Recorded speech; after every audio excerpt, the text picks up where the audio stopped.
което направи Исус, и той говори за кръста, за възкресението, приемайки това, което Исус направи, защото те явно си задават, как е възможно сега? Той умря, възкръсна и там.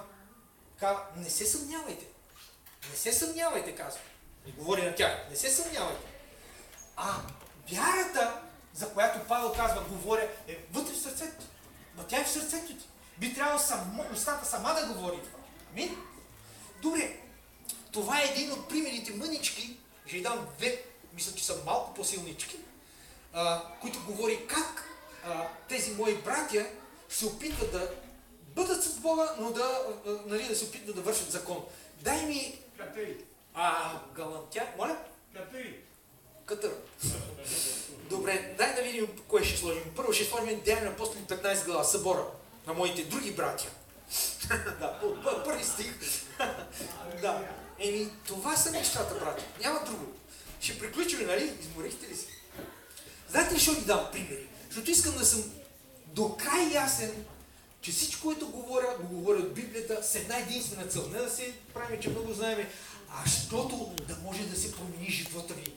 Защото като схванете истината, истината ще ви направи свободни. За кое? За това, че ти си неправеден, но в Христа ти си оправдан и ти си праведен. За това, че ако се опитваш да ми изпълнява за кое се прави, че си по-добър от мене, ти си за ада. Но ако приемеш, че това е Исус, вече е извършил това за тебе и твоята вяра стои за това и ти обичаш Бога, всичко това ти се поменя, казва, ти си оправдан. Ела при мен.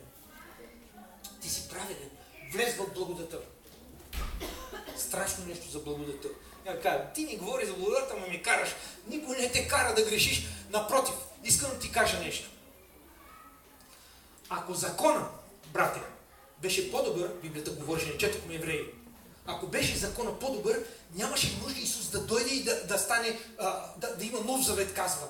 Нямаше нужда. Достатъчно беше там, взимам едно агне, поръсвам, просто излизам. Недостатъчно е. Няма ефект.